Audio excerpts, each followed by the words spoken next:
Hi everyone, I am Mansi and I am from Mumbai. Firstly, let me wish all you lovely ladies a very happy Karwa Chauth. While it's obvious that we enjoy that lovely dinner after a full day's fast, but there is one recipe which is our family favorite and definitely a part of Karwa Chauth, and that's Meethi Matri. So I thought, why not show you how to make Meethi Matri, because it's really easy. Let's start. So you take a big bowl or a plate, and I'm going to put the maida in this, and to that I'm going to add half cup of ghee. You can add it slowly and gradually, and make sure the maida is nicely coated with ghee first before you start kneading the dough with water, because only then our matri is going to be khasta. Take some time and make sure the flour is nicely mixed with ghee. And the ratio will always be, when you take 2 cups of maida, you will take half a cup of ghee. So whatever is your quantity of maida, the ghee should always be 1/4 of it. So now the ghee is nicely mixed with the flour. So we are going to need very little water to knead the dough. Put water little by little, because you don't want a very soft dough. You want a paratha like a little tight dough. Put very little water, and you will have to knead it for a good 3-4 minutes. So our dough is now ready. I have kneaded it for about 4-5 minutes, and now we are going to let it rest. So you can either cover it with some muslin cloth or just cover it with any bartan. So I have a dabba here. I'm going to just let it rest for about 20-30 minutes. So the maida will also rise slightly. And in the meanwhile, let's get to making our chashni. And I'm going to add 1 cup of sugar to it and half a cup of water. That should be your ratio. And we are going to let this dissolve.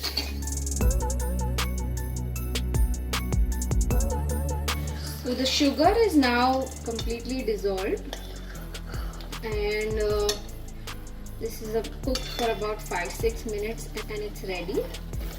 So we'll just let it be on the gas for a minute or 2. So now let's check on our dough. It's been resting for good 30 minutes. You don't need it much again, but we'll roll it and make small balls out of it. So I've made equal size balls, and we are going to take one at a time. In the meanwhile, while you're rolling one, keep the others covered. You can either put a cloth or put the dabba back. So there are 2 ways you can roll this matri. I'm going to show you both the ways. So you've made this ball, right? So you just kind of flatten it with your hands.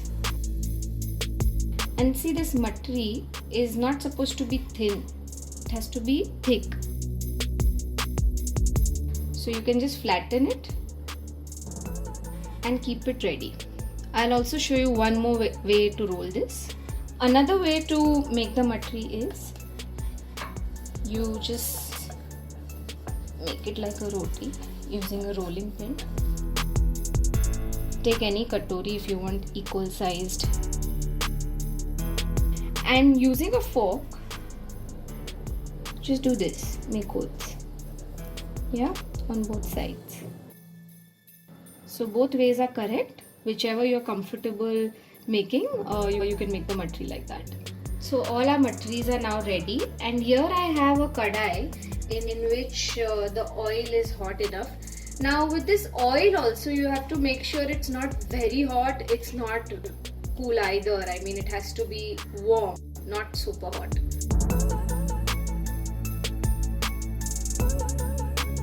So see, it's come up on its own. We are going to fry them till it becomes light golden. So our first batch of matri is ready. As you can see, it's become nice light brown. They look lovely. And similarly, we are going to fry all the other matris too. Now all the matris are fried and they are ready. And our sugar syrup is also room temperature. Now just one thing you have to take care, it's slightly warm still, and this is how it should be, okay? So now I'm going to put all the matris one by one and coat it nicely.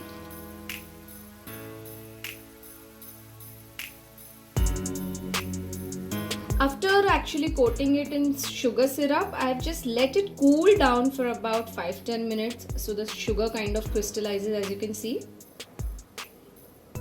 And it looks perfect.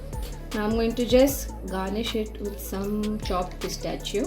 Usually matris, you don't really put any dry fruits or anything, but you can if you like. And our matri is ready. So all of you, happy fasting, happy feasting, make these yummy matris and share your feedback with us. Bye.